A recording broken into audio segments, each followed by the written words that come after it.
আজকে আমরা একটা নতুন সাবজেক্ট শুরু করব ইনশাআল্লাহ।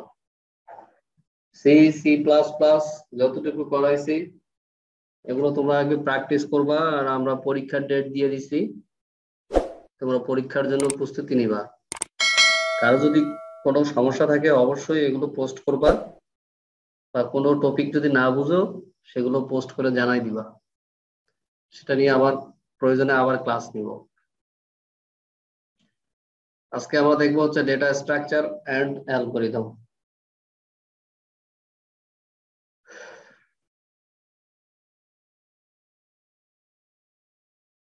দেখা যাচ্ছে তো না? আমি আসলে হেডফোনটা নিয়ে আসি নাই। কথা যদি না শোনা যায় তাহলে আমাকে বলবো যে আর একটু লাউডলি কথা বলতে। এখন ডেটা স্ট্রাকচার অ্যান্ড অ্যালগরিদম, আমরা এই নামটা থেকে একটু খেয়াল করব যে আসলে এটা আমাদেরকে কি মিন করাচ্ছে। ডাটা বা ডেটা, যার যেটা ভালো লাগে সেভাবে তোমরা বলতে পারো। তো ডেটা বা ইনফরমেশন কাকে বলে? ডেটা ইনফরমেশনের মধ্যে পার্থক্য, ডেটা ইনফরমেশনের মধ্যে সম্পর্ক, এই তিনটা কোশ্চেন পড়তেই হবে। আর এখানে যদি আমরা ভালো করে বুঝি তাহলে ডেটাবেজে ইনশাল্লাহ আমাদের জন্য সহজ হবে বোঝাটা, যেহেতু ডেটা বেস, আবার ডেটা কমিউনিকেশন, আবার ডেটা স্ট্রাকচার, তার মানে ডাটাটা থাকবেই সব জায়গায়। তো ডাটা সম্বন্ধে যদি তোমার ভালো একটা আইডিয়া থাকে তাহলে পরবর্তীতে তুমি বুঝতে পারবা। তো এখন ডাটা আর ইনফরমেশন কাকে বলে যদি আমরা সংজ্ঞা দিতে চাই তাহলে এইভাবে দিব যে ডাটা হচ্ছে একটা নির্দিষ্ট ভ্যালু বা একগুচ্ছ ভ্যালু, যাদেরকে ডেটা বলে, অর্থাৎ ইনফরমেশনের র ম্যাটেরিয়ালস, অর্থাৎ ইনফরমেশন হওয়ার আগে যে ম্যাটেরিয়ালসটা থাকে সেটা, আনঅ্যানালাইজড ফ্যাক্ট, ফিগার বা ইভেন্ট, কম্পিউটারের ভাষায় চিহ্ন, সংখ্যা, ছবি বা নাম্বার, এগুলোকেই কি বলবো? ডাটা বলবো। আর ডাটার অর্থ হচ্ছে উপাত্ত, এর নিজস্ব কোনো অর্থ নেই। এখন কেন নাই? মনে করো 22, এই 22 দ্বারা তুমি কি বুঝাবা? কিছু বোঝা যাবে? বোঝা যাবে না। 22টা কারো বয়সও হতে পারে, আবার 22টি গরু মনে করো মাঠে ঘাস খাচ্ছে, এটাও তো হতে পারে, ঠিক না? তাহলে আমরা 22 দ্বারা কি কোনো নির্দিষ্ট অর্থ বুঝতে পারতেছি না। এটা একটা ডেটার অসুবিধা। আর ডেটা দিয়ে কমপ্লিট তথ্য পাওয়া যায় না, মানে ইনফরমেশন বা অর্থবোধক শব্দ না, যেটা আমি বুঝতে চাচ্ছি সেটা আমি বুঝতে পারবো না। তাহলে ইনফরমেশনটা কি জিনিস? ইনফরমেশনটা হচ্ছে, আর ইনফরমেশনকে আসলে যদি সংক্ষেপে লিখতে চাও, অনেক সময় যদি দেখো যে পরীক্ষায় তুমি লিখতেছো জায়গা হচ্ছে না বা জায়গা কম বা একই ওয়ার্ড বারবার আসতেছে, আর লিখতে সময় লাগতেছে বেশি, তখন তুমি ঠিক এভাবে শর্টকাট করে দিতে পারো। 2-3টা অক্ষর দিবা আর শেষের অক্ষরটা দিবা ইনফরমেশন, তাহলেই হবে।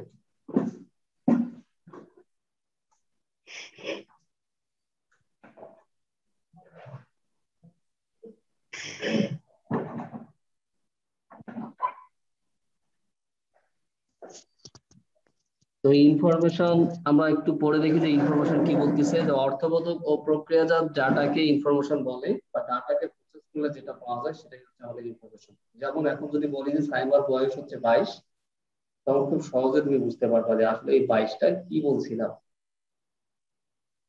অর্থাৎ এটা একটা অর্থবোধ, অর্থ বোঝা যায় এই 22 দ্বারা। তো এটাকে আমরা কি করলাম, আসলে এখানে জাস্ট লিখলাম যে সাইবার বয়স 22, এই একটু মডিফাই করলাম, কিন্তু 22 কিন্তু ঠিকই আছে, বাট এই কথাগুলো, এইটুক কথা একটু মডিফাই করলাম,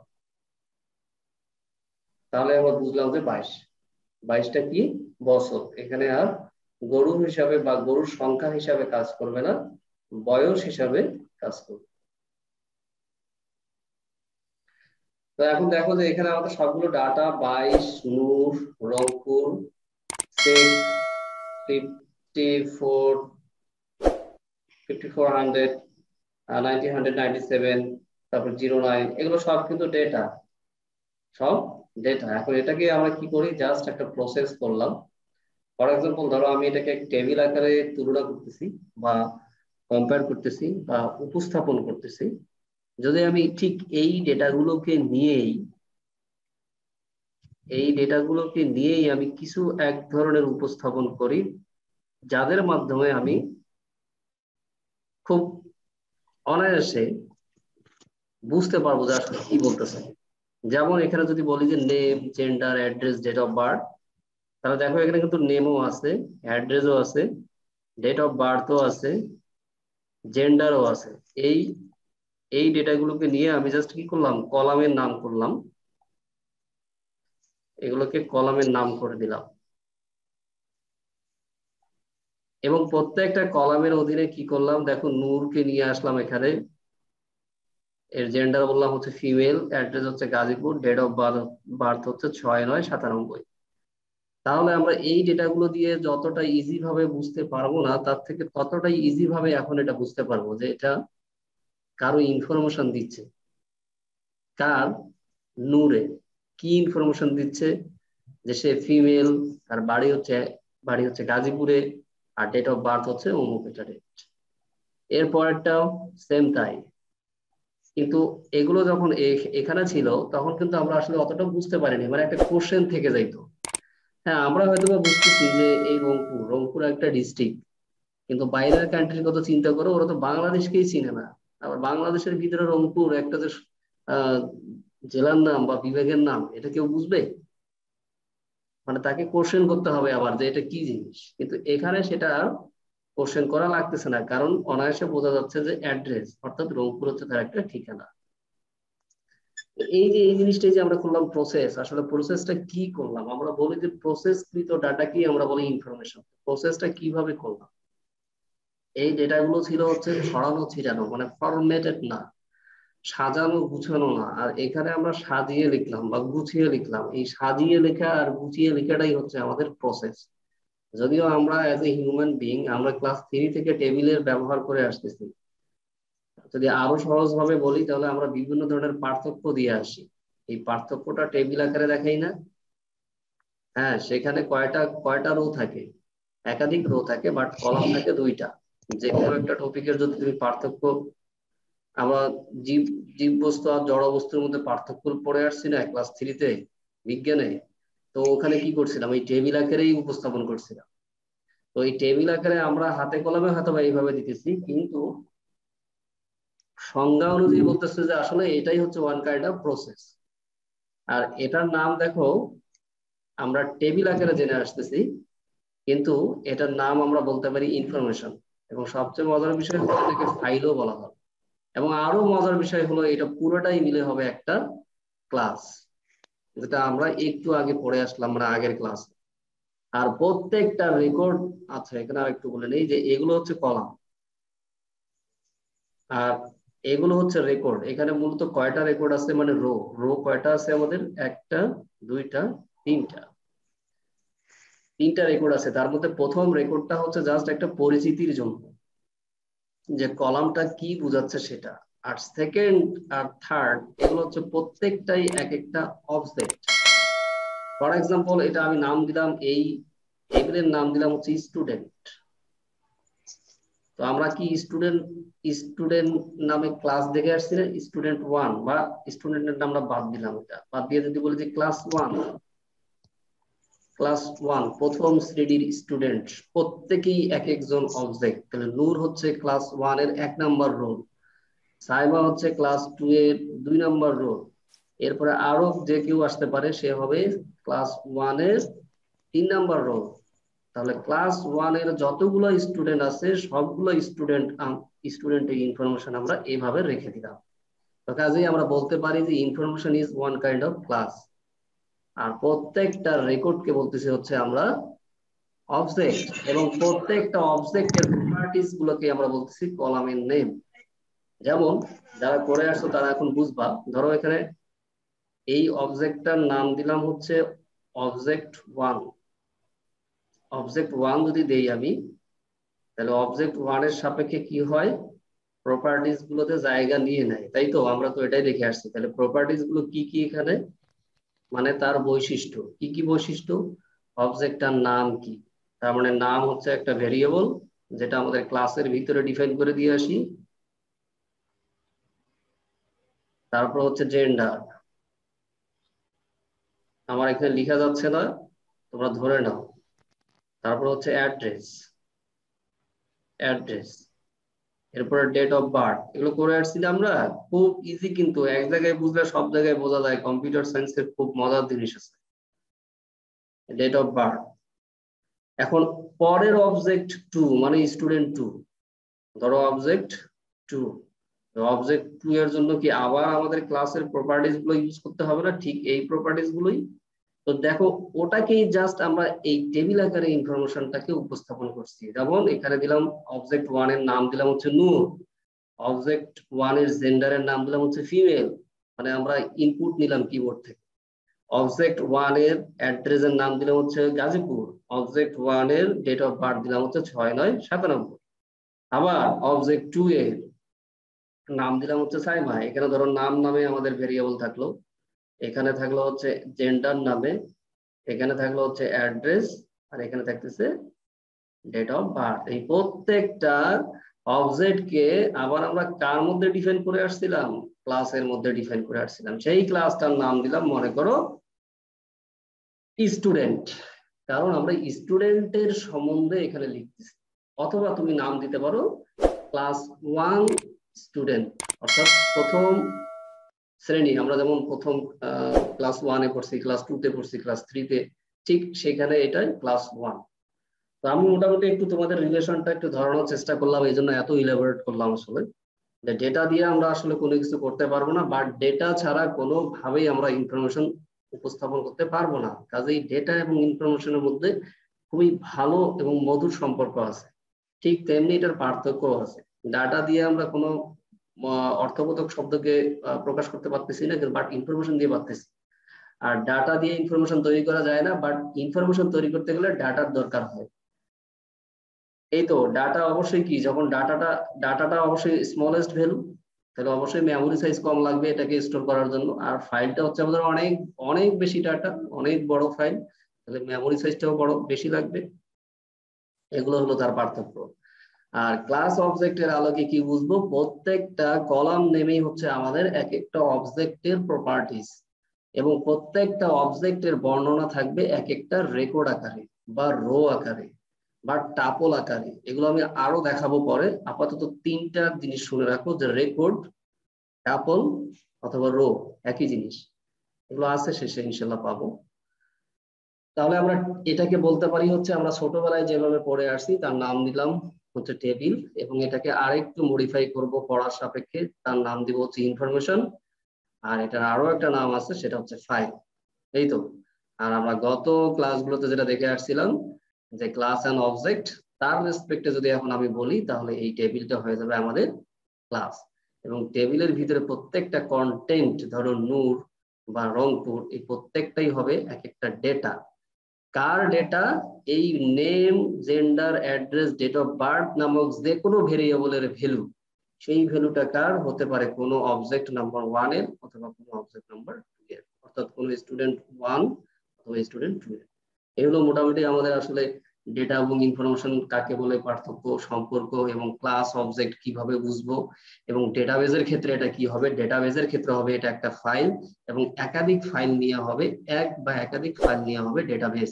আর ডেটাবেজের ক্ষেত্রে এন্টিটি যেটা আমরা বলতেছি, এই এন্টিটিকে বলবো মূলত হচ্ছে এই রেকর্ডটাকে, আর এই রেকর্ডটাই হচ্ছে আমাদের অবজেক্ট। আর এন্টিটি সেট হচ্ছে আমাদের ক্লাসটা। অর্থাৎ এই সবগুলো এন্টিটিকে নিয়ে, এখানে কয়টা এন্টিটি আছে? আমাদের দুইজন এন্টিটি আছে, একজন হচ্ছে নূর আর একজন হচ্ছে সাইমা। এই দুইটা এন্টিটিকে নিয়ে আমরা একটা সেট তৈরি করব। এই সেটটাকে আমরা বলবো হচ্ছে ক্লাস। অর্থাৎ আমরা ক্লাস, এই ডেটা স্ট্রাকচারের আলোকে ক্লাসকে বলতেছি হচ্ছে টেবিল, ডেটাবেজের আলোকে বলবো হচ্ছে এন্টিটি সেট, আর অবজেক্টকে বলতেছি হলো এখানে রেকর্ড, আর ডেটাবেজের আলোকে বলবো হচ্ছে এন্টিটি। যাই হোক, এক একটা জিনিস এক এক জায়গায় এক এক ভাবে উপস্থাপন করে, কিন্তু জিনিস কিন্তু সব এক জায়গায় সেম। তো যাই হোক, আমি হ্যাঁ, সামারি আরেকবার বলি যে এটা হচ্ছে আমাদের ডেটাগুলো দিয়ে আমরা আসলে এভাবে কোনো কিছু অর্থবোধক শব্দ প্রকাশ করতে পারি না। অবশ্যই আমাদেরকে প্রসেস করতে হবে, প্রসেস করে আমাদেরকে টেবিল আকারে নিয়ে আসতে হবে, তখন আমরা এটাকে বলবো হচ্ছে ইনফরমেশন। কারণ এখানে দেখে আমরা বুঝতে পারবো যে কার কার তথ্যগুলো দেয়া আছে। তো প্রথম কলাম, এখানে দেখবো হচ্ছে কতগুলো কলাম আছে, যতগুলো কলাম আছে সেই কলামের প্রথম রেকর্ডের যে কলামের নামগুলো আছে সেগুলো হবে অবশ্যই একটা অবজেক্টের প্রপার্টিজ। আর এই ভিতরে যে রেকর্ড গুলো থাকবে সেই রেকর্ড গুলো হচ্ছে আমাদের অবজেক্ট, অবজেক্ট ওরিয়েন্টেড প্রোগ্রামিং এর সাপেক্ষে। আর সম্পূর্ণ সম্পূর্ণ টেবিলটাকে আমরা বলবো হচ্ছে ক্লাস। এই টেবিলটার নাম যা দিবা ঠিক এই ক্লাসের নামে এখানে সেটাই রাখবা। আর ডেটাবেজের ক্ষেত্রে বলবা হচ্ছে এন্টিটি সেট, আর এক একটা অবজেক্টকে বলবো হচ্ছে এন্টিটি। এই হলো মোটামুটি আমাদের। আমি আরো বিস্তারিত আলোচনা করবো, এগুলো ডেটাবেজে আরো আরো ভালোভাবে আছে। এখানে আসলে ডেটা স্ট্রাকচার তো এটা, এই জন্য আসলে কম দেয়া আছে, ডেটাবেজে বেশি দেয়া আছে। তো দেখো এখানে ডেটা স্ট্রাকচার কি, কত প্রকার, কি কি আমরা আসলে ভুলে যাই। আসলে ডেটা স্ট্রাকচারের বইটা পড়ি, কিন্তু আসলে ডেটা স্ট্রাকচার কি জিনিস বা ডাটা স্ট্রাকচার কি জিনিস এটাই কিন্তু আমরা জানি না। আসলে এই স্ট্রাকচার মানে কি, কারো কোনো আইডিয়া আছে স্ট্রাকচার মানে কি? স্যার গঠন কোনো কিছু।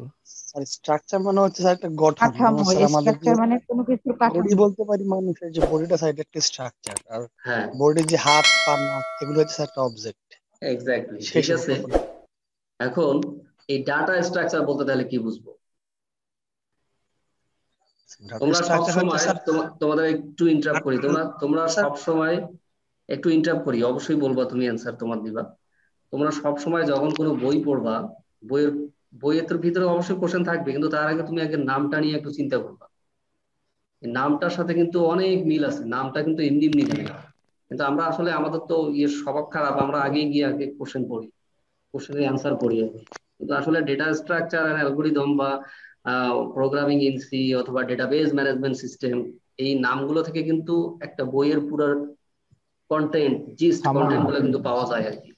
আর যে কোনো ভাইভাতে কিন্তু তোমাকে ঠিক এইভাবেই কোশ্চেন করে, এই নাম থেকেই কোশ্চেন করে। বলতে পারে অ্যালগোরিদম কি, আবার বলতে পারে কেন ডাটা স্ট্রাকচারের ক্ষেত্রে অ্যালগোরিদম কেন কিভাবে কাজে লাগতেছে, আমাকে একটু রিলেশনটা বুঝাও। অথবা বলতে পারে যে ডেটা কি জিনিস, অথবা বলতে পারে ডেটা স্ট্রাকচার কি জিনিস। তখন দেখবে যে অনেকেই কিন্তু ওই মুখস্থ করার সংজ্ঞাটা কিন্তু মনে করার চেষ্টা করবে। তো আমি আমি যেটা প্রিফার করবো যে তোমরা এইভাবে করবে না, তোমরা জাস্ট নামটা দেখে দেখে ধরে ধরে ধরে ধরে কিছু বলার চেষ্টা করবে। তো ঠিক আছে, একজন কেউ জানি বলতে চাইলাম, বলো দেখি কি বলতে চাচ্ছ। ডাটা স্ট্রাকচারটা হচ্ছে স্যার একটা ডাটার একটা গঠন, যেখানে ডাটাগুলোকে বিভিন্ন ভাবে স্যার ব্যবহার করার জন্য এটাকে ইয়ে করা, স্ট্রাকচারে স্টোর করা হয়, তারপর বিভিন্ন ভাবে ওই স্টোর থেকে এটাকে প্রয়োজন অনুযায়ী ব্যবহার করা হয়। হ্যাঁ, ঠিক আছে।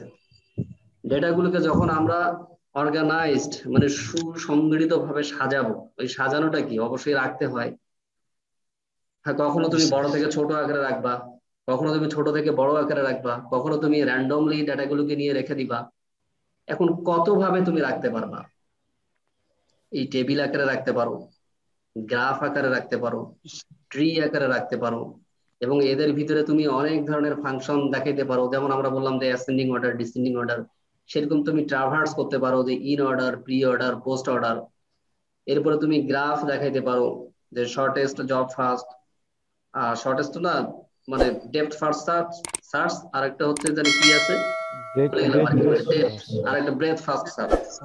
এইভাবেও কিন্তু আমরা দেখতে পারি। তো এটা হলো আমাদের কৌশল বা টেকনিক। বাট আমরা অর্গানাইজ করতেছি কি ডাটাটাকে, একটা হয় টেবিল আকারে রাখতেছি, নাহলে গ্রাফ আকারে রাখতেছি, অথবা ট্রি আকারে রাখতেছি, অথবা লিঙ্ক লিস্ট আকারে রাখতেছি। কোনো না কোনো তো একটা স্ট্রাকচার আমরা ফলো করতেছি। ওই স্ট্রাকচারের ভিতরে কাকে রাখতেছি, ডাটা গুলোকে রাখতেছি। কারণ ডাটা গুলোকে যদি আমি ওই স্ট্রাকচারে না রাখি তাহলে তো আমি ইনফরমেশন পাবো না। আর ওই রাখাটাই আসলে কিভাবে রাখতেছি, যে প্রসেসে রাখতেছি সেটাকে আমরা বলতেছি প্রসেস। কিন্তু এখানে প্রসেসটা কি, এই প্রসেসটাই আসলে আমাদের এখানে অ্যালগোরিদম। এই যে আমি যে এখানে জাস্ট শুধু এর জন্য দিয়ে বললাম যে এইভাবে রাখলাম, এভাবে বললেই আর হলো? তুমি যে এখানে অ্যাসেন্ডিং আকারে ডেটাটাকে দেখাবা, তোমাকে অবশ্যই টেকনিক ফলো করতে হবে না, প্রসেস একটা ফলো করতে হবে না? এই ডেটাটাকে রাখবা, তুমি যে ডাটাটাকে পুট করবা এখানে টেবিল গুলাতে, আবার ডেটাটাকে টেবিল থেকে পিক আপ করবা, তো এটার জন্য তোমাকে অবশ্যই অ্যালগোরিদম বলতে হবে না, মানে প্রোগ্রামিং করতে হবে না। প্রোগ্রামিং এর আগের ধাপ অ্যালগোরিদম, অ্যালগোরিদমের আগের ধাপ হচ্ছে ফ্লো চার্ট। তো তোমাকে তো প্রোগ্রামিং করতে গেলে অবশ্যই অ্যালগোরিদম লাগবেই। তো ঠিক এইটাই, এই নামকরণ থেকে আমরা এটাই বুঝি যে আসলে ডেটাগুলোকে আমি আগে কোথাও রাখবো, রাখার জন্য ডেটাগুলোকে গুছাবো, সাজাবো, বড় বড় থেকে ছোট, ছোট থেকে বড়, আবার ডেপ্থ বের করব, ইন অর্ডার করব, প্রি অর্ডার করব, লিঙ্ক লিস্ট, নোড অ্যাড করব, এইগুলো যে এভরিথিং যে কাজগুলো আছে সেই কাজগুলো করার জন্য আমাকে অবশ্যই এই অ্যালগরিদম ফলো করতে হবে। এই হলো মোটামুটি আমাদের ডেটাবেস, ডেটা স্ট্রাকচার আর অ্যালগরিদম। তো এখানে আমি বলে রাখছি যে কয়ভাবে করা যায়, দুইভাবে করা যায়। একটা হচ্ছে লিনিয়ার ডেটা স্ট্রাকচার, তোমরা মোটামুটি জানোই, এগুলো সব ফান্ডামেন্টাল কথা হবে। বেসিক কথাটা আমি এখানে অনেকক্ষণ ধরে বর্ণনা দিচ্ছি, তোমরা অবশ্যই রিভিউ করবা আর কি ইয়েটা দেখে, ভিডিওটা দেখে। লিনিয়ার আর নন লিনিয়ার, লিনিয়ার মানে তো বুঝতেছি না আমরা, ধারাবাহিক আর কি, আর নন লিনিয়ার হচ্ছে ধারাবাহিক না। ট্রি, ট্রি মনে করো যে আর ট্রি হচ্ছে, আচ্ছা ট্রি মানে কি, গাছ না? গাছ তো আর্ট করতে পারবো না এখানে, ধরো এরকম কিছু ডালপালা থাকে তো না, একটা থেকেই তো আসে, এটাকে তুমি যদি উল্টাই দাও এরকম হয় না, গাছটাকে এভাবে উল্টাই রাখো এরকম হবে কিন্তু গাছ। তার মানে একটা রুট থাকে, এরপরে এখানে নোড থাকবে, এরপরে আরো শাখা থাকবে, উপশাখা থাকবে, অর্থাৎ ডেটাগুলোকে তুমি প্রথমে এভাবে রাখলা 32, 56, 39, 50, ডেটাগুলোকে জাস্ট স্টোর করলা একটা অর্গানাইজড আকারে, একটা সুসংগঠিত ভাবে তাকে স্টোর করে রাখে। এটাই তো আমাদের ডেটা স্ট্রাকচার। কাদের মাধ্যমে রাখতেছি, কার হেল্প নিতেছি, অ্যালগরিদমের হেল্প নিতেছি। এই জন্য ডেটা স্ট্রাকচার অ্যান্ড অ্যালগরিদম, এগুলো আমরা দেখবো ইনশাল্লাহ। এরে মোটামুটি আমি এখানে আর বেশি বিস্তারিত আলোচনা করবো না, হয়তো দুই একটা অঙ্ক দেখাবো, ম্যাথ প্রবলেম দেখাবো, আর বাকিটা অবশ্যই 1 dimensional, 2 dimensional and 3 dimensional C programming এর ওখানে যখন আমি দেখাইছি তখন ওটা আবার দেখে নিবা, সেম একই জিনিস। স্ট্রাকচার দেখাবো এই এখানে, এই ডেটা স্ট্রাকচার আর অ্যালগরিদম সাবজেক্টে তোমরা বুঝবা যে আসলে অ্যারেটা কত কাজে লাগে। তুমি কল্পনাও করতে পারবে না এই অ্যারে ছাড়া তোমার এই অ্যাপ্লিকেশন গুলো তুমি কল্পনাও করতে পারবে না। তো কাজে আমরা যে পরিমাণে অ্যারে নিয়ে কাজ করবো ওই ডাটা স্ট্রাকচারে, এটা মানে মানে কল্পনাও করা যাবে না। প্রত্যেকটা স্টেপে দেখবে যে তোমার অ্যারে লাগবেই। কাজেই তোমরা আরেকবার প্রয়োজন বোধে পিছন থেকে অ্যারেটা শিখে আসবা। আর যারা একান্তই শিখোই নাই, সময়ের অভাবে শিখতে পাও নাই, তারাও ভয় পাইও না। এখানে দেখবা ইনশাল্লাহ এখানে এতবার প্র্যাকটিস করতে হবে যে তুমি শিখে যাও। এখন এই কোশ্চেনটাও কিন্তু খুব ইম্পর্টেন্ট, সহজ কিন্তু আমরা যাওয়ার সময় পড়ে যাই না আর কি। স্ট্রাকচারে, ডেটা স্ট্রাকচারে কিছু কমন অপারেশন থাকে, ট্রাভার্সিং, সার্চিং। যেমন ডেটা স্ট্রাকচার কি বললাম, ডেটাগুলোকে আমি তো রাখবো, শুধু কি রাখি, ডাটাগুলোকে ট্রাভার্স করি, যে কোনটা কোন কি কি উপাদান আমি রাখছি সেটা একটু দেখলাম, সার্চিং করলাম, যে উপাদানগুলো রাখলাম সেই উপাদানের মধ্যে আমি একটা নির্দিষ্ট উপাদানকে সার্চ করলাম যে আসলে এই উপাদানটা আছে কিনা। তারপরে ইনসার্টিং করলাম, এটা মূলত আগে দেয়া লাগতো, এটা পরে দিয়ে দিচ্ছি। আর ডিলিট করতে চাইলে ডিলিটও করতে পারবো, শর্টিং করতে পারবো, মার্জ করতে পারবো আর কি। এগুলো মোটামুটি আমাদের ডেটা স্ট্রাকচারের অপারেশন গুলো। আর স্যার আসলে মার্সটা একটু স্যার ভেঙে বললে সুবিধা হয়, এই জিনিসটা বুঝি না স্যার। মার্জ বুঝো না, ধরো যে অনেক বড় ডাটা, এটা ফাংশনের মাধ্যমে আমরা দেখে আসলাম না, যে একটা বড় প্রোগ্রাম ভাগ করে দিলাম এক একজনকে, যে তুমি এইটুকু কাজ করবা, ওটা একটা ফাংশন, মানে ইনপুট অংশটা ইনপুট ফাংশনের ভিতরে রেখে দিলাম, আউটপুট ফাংশনটা আউটপুট ফাংশনে রেখে দিলাম, প্রসেসের অংশটা প্রসেস ফাংশনের মধ্যে নিয়ে আসলাম। কিন্তু ফাইনালি আমরা কি করলাম, ইনপুট দিলাম, প্রসেস হলো, তারপরে তো আউটপুটটা পেয়ে গেলাম, ঠিক না?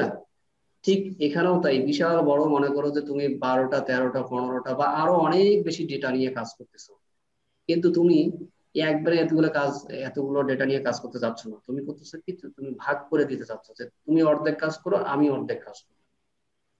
ধরো এখানে ফর এক্সাম্পল 50টা ডেটা আছে বা ডাটা আছে, এই ডেটাগুলোকে আমরা অ্যারে আকারে রেখে দিলাম। এখন তুমি এটাকে অ্যাসেন্ডিং অর্ডারে সাজাবা। এখন তুমি ওকে বললা যে তুমি এই প্রথম 25টাকে অ্যাসেন্ডিং অর্ডারে সাজিয়ে নাও, আমি পরের 25টাকে অ্যাসেন্ডিং অর্ডারে সাজাবো। তো তুমি সাজাই নিলা প্রথমটাকে, তুমি সাজাইলে হতো ধরো পরেরটাকে, আর আরেকজন তোমার প্রথমটাকে সাজিয়ে নিচ্ছে, নেওয়ার পরে কি করলো, দুইটাকে এক করে দিলাম, মার্জ করে দিলাম। আমি এই টেকনিকটা দেখাবো, শেষে আছে, এগুলো সব টেকনিক আমি দেখাবো এবং অ্যালগোরিদম গুলোও দেখাবো। কারণ আমরা তো পড়েই আসলাম না ডাটা স্ট্রাকচার এন্ড অ্যালগোরিদম। তো ডাটা স্ট্রাকচারের ক্ষেত্রে তো আমরা এইভাবে স্ট্রাকচার আকারে ডেটাগুলোকে রাখতে পারি, তো রাখার জন্যই তো অ্যালগোরিদম। ইনশাল্লাহ সেটা আমি তখন দেখাবো। মার্জ হলো জাস্ট এইরকম যে তুমি এটাকে ভাগ করে দিলা, আবার তাদের ফলাফল গুলোকে তুমি একসাথে নিয়ে আসলা, নিয়ে এসে একটা কাঙ্ক্ষিত আউটপুট দিয়ে দিলা। এটা হলো আমাদের মার্জ। আর সর্টিং তো বললাম ছোট থেকে বড় অথবা বড় থেকে ছোট। Stack, queue, link list, graph, traversing মেথডে কিছু অপারেশন আমরা কাজ করি, এগুলো আমরা অ্যাপ্লাই করে দেখবো। স্ট্যাকের ক্ষেত্রে দেখবো যে এখানে ডেটাটা রাখবো, এটাকে পুশ বলবো, আর যখন ডেটাটাকে বের করে নিয়ে আসবো সেটাকে আমরা পপ। আর যদি না থাকে তাহলে বলবো হচ্ছে মেক এন্ট্রি। আর যদি ফুল থাকে ডেটাটা, একটা অ্যারের ভিতরে যদি সবকটা ডেটাই থাকে তখন সেটাকে আমরা ফুল বলবো। এখানে দেখানো যায়, এখানে দেখাই দিলে আবার ওইদিকে একটু স্লো হয়ে যাবে, এই জন্য চাচ্ছিলাম না যে এখানে তোমাকে বিস্তারিত বলি, কারণ এগুলো আমাদের স্যার ওইটাকে আমরা কি শুধু ফুল বলবো না ইস ফুল? এই যে ইস ফুলের মিনিংটা কি এটা আমি দেখছি, এটা আসলে কি যে ফুল কি না, মেক এমটি মানে এমটি কি না, আসলে মানে সে ফাঁকা কি না। এটা কোশ্চেন বোঝায় স্যার। হ্যাঁ, এটা কোশ্চেন টাইপের একটা বোঝায়, কোশ্চেন করা বোঝায় যে আমি বললাম যে স্ট্যাকটা কি ফুল বা স্ট্যাকটা কি এমটি, এটাই একটা অপারেশন। যদি এমটি হয় তখন এক ধরনের অপারেশন হবে, আর যদি ফুল হয় তখন আরেক ধরনের অপারেশন। কারণ এই দুইটার মধ্যে পড়বে না, এই দুইটার মধ্যে পড়বে না। তো আর পুশও করা যাবে না, পপও করা যাবে না। ধরো মেক এমটি, এমটি যদি থাকে তুমি পুশ করতে পারবা, এগুলো আসলে আছে। পপ করা যাবে না। এই একটা আমরা অ্যারে নিলাম, এটাই একটা স্ট্রাকচার। এখানে মনে করো যে আমাদের এই জায়গায় আমরা আছি, অর্থাৎ এগুলো সব ফিল আপ। তুমি এখান থেকে আবার কিছুই নাই, সরি ফিল আপ নাই, এখানে কিছুই নাই, এখন তুমি তারপরেও ডিলিট করতে চাচ্ছ, তাহলে কি তুমি ডিলিট করতে পারবা? পপ করতে পারবো না তো, কারণ এখানে তো কোনো কিছুই নাই। সেই জন্য বলতেছি এটা কি ইজ এমটি বা মেক এমটি। এটা কি স্যার আন্ডারফ্লো বলে এটাকে? আন্ডারফ্লো আর ওভারফ্লো, হ্যাঁ আন্ডারফ্লোটা হবে যদি এর ভিতরে কিছুই না থাকে কিন্তু তারপরেও যদি আমি পপ করতে চাই, তখন হবে আন্ডারফ্লো। এগুলো স্ট্যাকের অধ্যায় আছে, সেখানে ইনশাল্লাহ আরো বর্ণনা দিব আমি, তোমরা শুধু একটু জেনে নাও আর কি। আর পুশের ক্ষেত্রে মনে করো আমি ডেটাকে প্রথমে স্টোর করলাম এখানে 30, তারপরে 4, তারপরে 5 বা 3, এরপরে ধরো 33। এখন আমার সাইজেই দেওয়া আছে হচ্ছে 4 পর্যন্ত, 4টা। এখন আমি আরো ডেটা রাখতে চাচ্ছি, তাহলে কি পারবো? আমি এটাকে বলতেছি ইজ ফুল, পারবো না। এবং এটাকে তখন কি বলবো? Overflow condition. এখানে আমি পুশ করতে পারবো না, বাট পপ করতে পারবো। কিউ এর ক্ষেত্রেও ঠিক এরকম enqueue, dequeue, make entry এবং ইজ ফুল। আর লিঙ্ক লিস্টের ক্ষেত্রে ইনসার্ট করতে পারবো, ডিলিট করতে পারবো, আপডেট করতে পারবো, আর সার্চও করতে পারবো। এই অপারেশন গুলো মূলত আমরা এই মেথড গুলোতে আমরা সম্পূর্ণ করতে পারবো। ট্রাভার্সিং এর ক্ষেত্রে কি, এগুলো জানোই তোমরা, প্রি অর্ডার, ইন অর্ডার আর post order, DFS and BFS, breadth first search, depth first search. এগুলো অ্যালগরিদম ডিপ্লোমা আসে না। পুশকাল অ্যালগরিদম এগুলো মেবি তোমাদের দিবে না আর কি, আমাদের একবার দিছিল, তোমাদের দিবে না আর কি, তোমাদের দেয় না, মানে ডিপ্লোমাদের দেয় না, বিএসসি তে। তো ডেটা স্ট্রাকচার কত প্রকার? লিনিয়ার এবং নন লিনিয়ার। যদি এটা আমি এখানে শুরুতেই বলে আসছিলাম, এটাই আর কি এখানে একটু। স্যার এগুলো নবম গ্রেডের জন্য অ্যালগরিদম গুলো দেয়? হ্যাঁ, নবম গ্রেডের। তবে তারপরে আমি তোমাদের ইনশাল্লাহ এমন কিছু অ্যালগরিদম দেখাবো যেগুলো ডিপ্লোমাদের জন্য খুবই ইম্পর্টেন্ট, যাতে। স্যার অ্যালগরিদম গুলো দেখালে ভালো হয় আমাদের জন্য। না না, সব দেখাবো, তুমি আগে ক্লাসগুলো শেষ করো তারপরে বুঝবা যে ইনশাল্লাহ তুমি কি শিখতে পাইছো। দেখাবো ইনশাল্লাহ সব, এবং প্র্যাকটিক্যালও দেখাবো যদি সুযোগ হয়। আর যদি ভালো হয় যে তোমরা বাসায় যদি প্র্যাকটিস করো তাহলে খুবই ভালো হয়, আমি দেখানোর পরে করি। জি স্যার, করবো অবশ্যই। আচ্ছা, এখন আমরা এখন দেখবো হচ্ছে অ্যারে। আমরা প্রথমে দেখে আসছি না এই অ্যারে, এই অ্যারেটা দেখবো, কারণ অ্যারের পরে আমরা স্ট্যাক ইমপ্লিমেন্টেশন করব এই অ্যারে দিয়ে, কিউ ইমপ্লিমেন্টেশন করব ঠিক এই অ্যারেই দিয়ে, আবার লিঙ্ক লিস্ট ইমপ্লিমেন্টেশন সেটিও অ্যারে দিয়ে করব, এই ট্রি গ্রাফ সব অ্যারে দিয়েই করব। তো কাজেই তোমাকে অ্যারে জানতেই হবে, আর অ্যারেটাই আমি এখানে প্রথমে রাখছি। প্রোগ্রাম করবো স্যার? হ্যাঁ, প্রোগ্রাম, অ্যালগরিদম পাইলেই প্রোগ্রাম পাবো। আমি দেখাবো কিভাবে অ্যালগরিদম থেকে প্রোগ্রাম করতে হয়। সি প্লাস প্লাসে দেখাইছি না, সি এর একটা কোডকে কিভাবে অবজেক্ট ওরিয়েন্টেড প্রোগ্রামিং এ কনভার্ট করতে হয়, ঠিক তেমনি এখানেও অ্যালগরিদম লিখার পরে আমি ওই অ্যালগরিদমের প্রত্যেকটা লাইনকে কনভার্ট করে কিভাবে সি এর মতো করে প্রোগ্রাম লেখা যায় সেটা লেখাবো এবং সেটা দেখাবো। এবং তোমরা যদি প্র্যাকটিস না করো তাহলে তোমরা, এটা তোমাদের ব্যাপার আর কি, কিন্তু আমি দেখাবো ইনশাআল্লাহ। এগুলো আমরা অ্যালগোরিদম করে আসছি, তো ল্যাবে মিলিয়ে আসছি, এই জন্য আমার আল্লাহর রহম কোনো ভয় নাই। যদিও কোড নাই, কোড দরকার নাই, আমি আমার মতো করে দিব, ওটা ব্যাপার না। তো দেখো এখন অ্যারে কি জিনিস, কত করে করে কি কি, এখানে আসলে কত নাম্বার পেজ আমার মনে নাই, তোমরা দেখে আসবা। তো অ্যারে শেখার আগে, অ্যারে সম্বন্ধে যেহেতু আমরা জানবই, তো তার আগে আমি দুইটা জিনিস একটু তোমাদের মনে করাই দিব।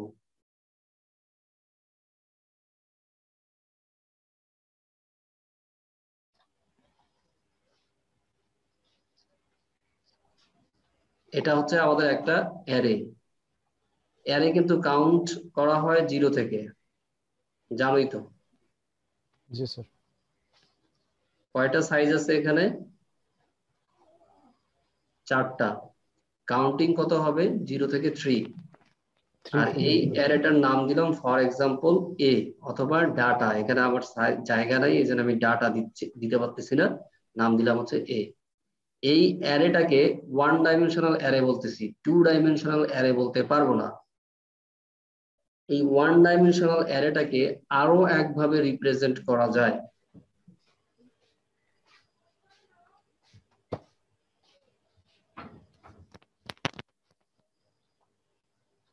এভাবেই রিপ্রেজেন্ট করা যাবে। এর নাম হবে এ, আর এই প্রথমটা হচ্ছে 0তম পজিশন, পরেরটা 1, পরেরটা 2, তারপরটা 3।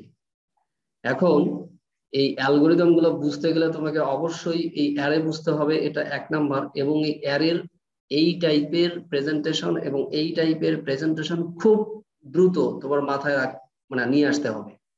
যদি এখন তুমি না পারো নিয়ে আসতে, তাহলে অবশ্যই তুমি খাতার বাম পাশে বা ডান পাশে রাফ করবা। একদিনে আসবে না, মাথায় ধরবে না, আস্তে আস্তে ধরবে। এখন তোমরা বলো তো যে এখানে এই অ্যারের ভিতরে যদি আমরা, যেহেতু আমরা বলে আসলাম এই ডেটাগুলোকে অবশ্যই ফরম্যাটেড অবস্থায় রাখছি, তো এটার মতোই তো, ঠিক না?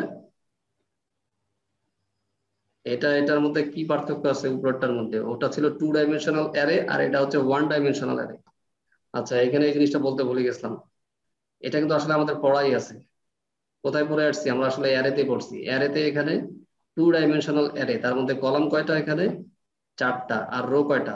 3টা। টোটাল আমাদের এখানে রো হচ্ছে 3টা, 12টা, আর কলাম হচ্ছে 4টা, এই তো। 4টা। এটা হচ্ছে আমাদের 2 ডাইমেনশনাল অ্যারে। তো সি এর ভাষায় এটাকে আমরা 2 ডাইমেনশনাল অ্যারে বলবো, ডেটাবেজের ভাষায় কি বলবো? ক্লাস। আর মানে এন্টিটি সেট, আর ক্লাস অবজেক্টের সাপেক্ষে বলবো হচ্ছে ক্লাস। আর এমনি সি তে বলতেছি আমরা 2 ডাইমেনশনাল অ্যারে। তাহলে এটা হচ্ছে আমাদের 1 ডাইমেনশনাল অ্যারে। তাহলে বলো এটা কিভাবে আছে? 1 ডাইমেনশনাল অ্যারের ক্ষেত্রে কোন মেথডে আছে?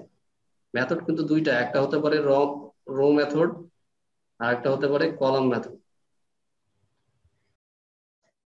আচ্ছা, এটা এটা গেল তাহলে আমাদের।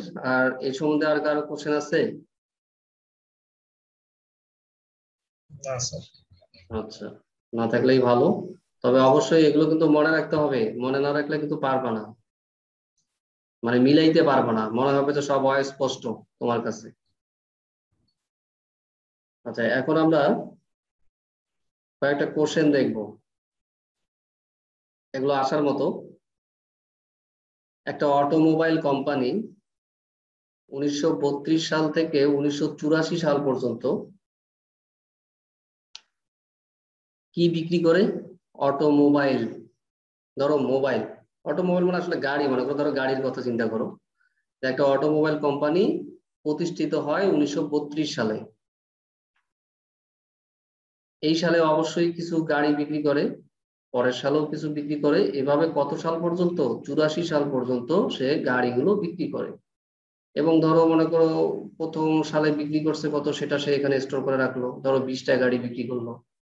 পরেরটাই বিক্রি করলো, পরের বছরে ফর এক্সাম্পল 50টা বিক্রি করছে গাড়ি। এরপরে ধরো কমে গেছে, এবছর 45টা গাড়ি বিক্রি করছে। এইভাবে সে এই সাল থেকে এই সাল পর্যন্ত এগুলোকে সব কি করলো? সে স্টোর করে রাখলো। এই ভ্যালুগুলো কিন্তু আননোন, এটা আমরা ধরে নিচ্ছি ডামি ভ্যালু। এবং এই যে এখানে স্টোর করে রাখলো কি নামক ভেরিয়েবলে রাখছে, অটো নামক অ্যারেতে সংরক্ষণ করছে। তাহলে এখন আমরা ঠিক এভাবেও এটাকে রিপ্রেজেন্ট করতে পারি অথবা এভাবেও রিপ্রেজেন্ট করতে পারি। আমি তোমাদের এখানে কলামে দেখাবো।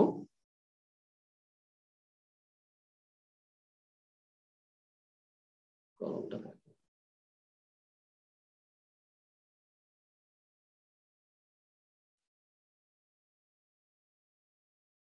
একটু ইয়ে হবে, সরি,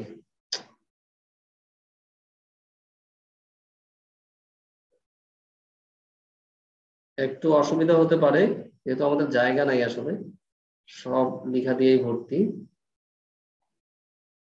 এই আমরা অ্যারে আকারে কল্পনা করলাম এবং এই অ্যারেটার নাম হচ্ছে অটো।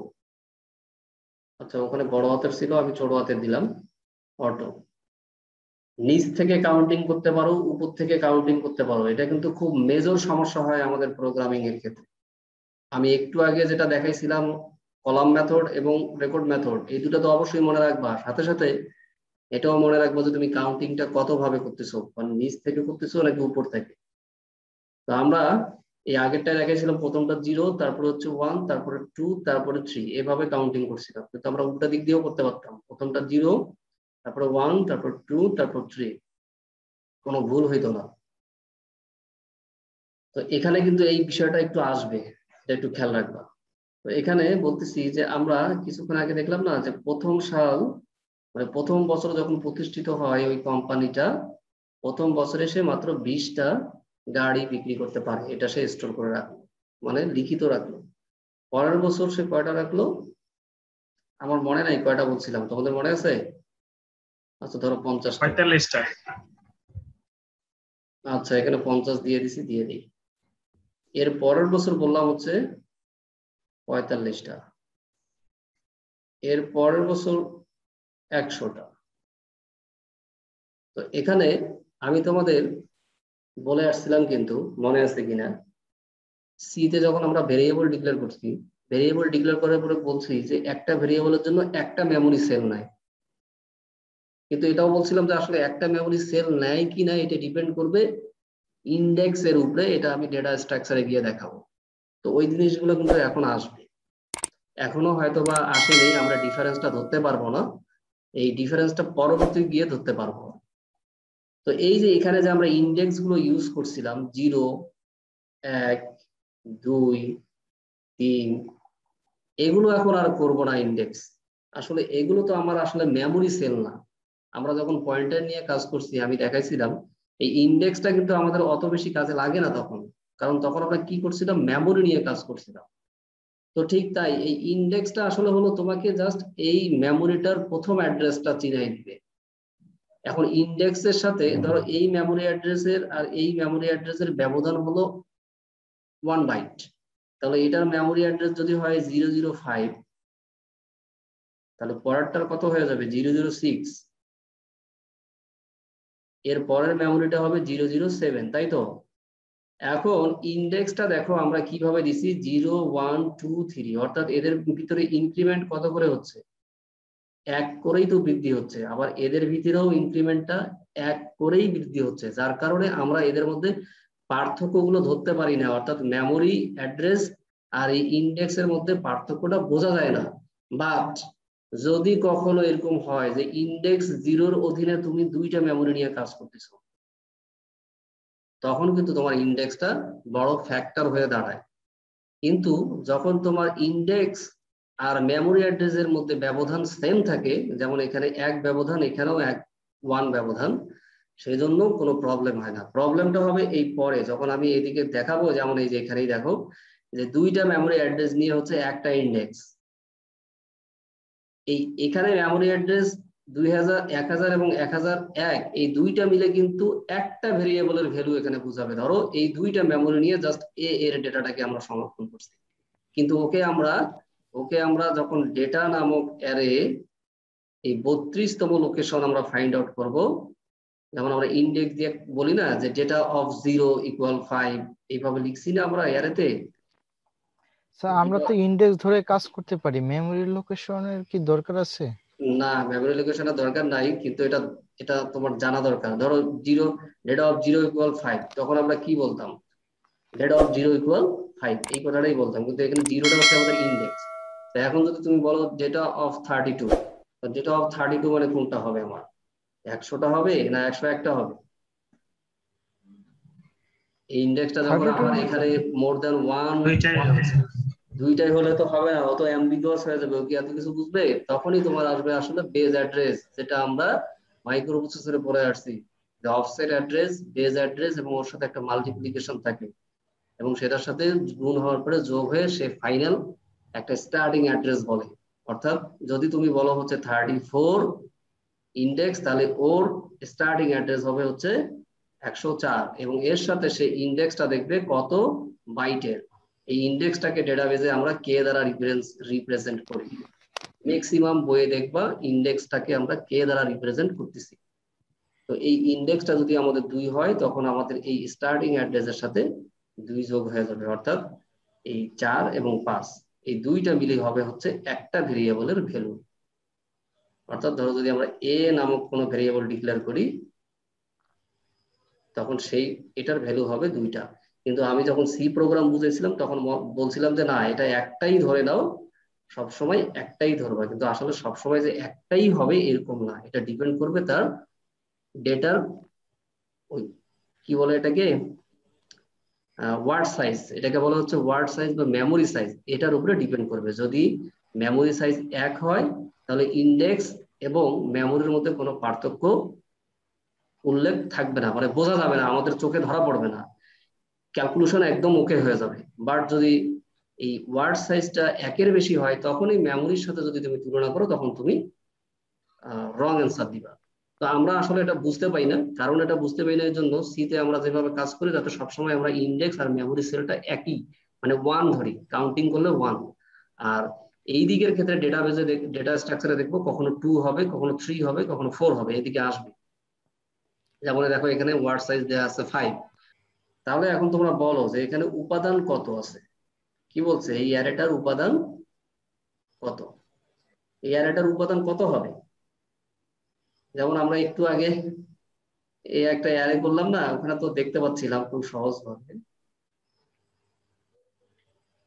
সরি এটা হলো 0, 1, 2, 3। তাহলে এখন আমরা এখানে বলতে পারবো না যে এটার উপাদান কত? কয়টা উপাদান? 4টা। 4টা। কিভাবে 4টা বুঝলাম? স্যার। দেখে দেখে? হ্যাঁ অবশ্যই দেখে 0 দেখে থেকে বলছি। 3। তো তোমরা এমন একটা লজিক দাঁড় করাও যে না দেখেও যেন বোঝা যায়, এরকম একটা লজিক দাঁড় করাও তো। স্যার বড়টা থেকে ছোটটা মাইনাস করলে, মানে 184 থেকে 32 মাইনাস করলে, এটা মানে দেখো, এটা মাঝখানে দেখো, যতগুলো। এটা না, এটা না, তোমরা এটার দিকে একটু খেয়াল করো, যেহেতু এটা তো আমরা বুঝছি না, এটার সাপেক্ষেই যখন এটা মিলাবো তখন এটা অটো মিলে যাবে। তো আমরা তো সবসময় এটা মনে রাখবো। তো দেখো আমরা কাউন্টিংটা আসলে নিচ থেকেও করতে পারি, উপর থেকেও করতে পারি। তো এখানে আসলে কি ঘটলো, আমরা তো জানি যে এখানে 4টাই হবে, কিন্তু তুমি যদি এখন গণনা করো 0, 1, 2, 3 এইভাবে হলে কত হয়? 4 হয়। বাট তোমাকে এমন একটা ইকুয়েশনে নিয়ে আসতে হবে যাতে করে তুমি এই দেখতে পারতেছো আর না দেখতে পারতেছো, যেটাই পারো না কেন, যাতে তোমার মিলে যায়। তো দেখো এখানে হচ্ছে এটা হলো আমার ম্যাক্সিমাম, এটা হচ্ছে আমাদের মিনিমাম। তো ম্যাক্সিমাম থেকে যদি তুমি মিনিমাম বাদ দাও, এটা কত হয়? 3 হয়। কিন্তু আসলে তো আমার এখানে সাইজটা কিন্তু 3 না, সাইজটা কি 3টা? এখানে হলো 4টা। তার মানে তোমাকে এখানে অবশ্যই একটা 1 যোগ করে দিতে হবে। এই 1টা আসলে কেন যোগ করতেছি? এই আমরা শূন্য দিয়ে কাউন্টিং করতেছি, এই জন্য আসলে এই জন্য আমরা এই 1টা যোগ করবো। তাহলে এটাকে আমরা বলতেছি আপার বাউন্ড, এটাকে বলতেছি আমরা লোয়ার বাউন্ড, এবং প্লাস 1। তাহলে এখানে আমাদের আপার বাউন্ড কত? এখানে হচ্ছে আপার বাউন্ড হচ্ছে 1984, আর এখানে লোয়ার বাউন্ড হচ্ছে 1932। 1984 থেকে 1932 বাদ দিবা, দেওয়ার পরে 1 যোগ করবো, তাহলে আমাদের এটা হয়ে যাবে। তো তোমরা এই জিনিসটা খেয়াল রাখবা, এটা অটোমেটিক হয়ে যাবে আর কি। তো এখানে আমরা কি দেখলাম, যে এটা হচ্ছে আমাদের আপার বাউন্ড, মানে সবচেয়ে বড়, এটা হচ্ছে সবচেয়ে ছোট।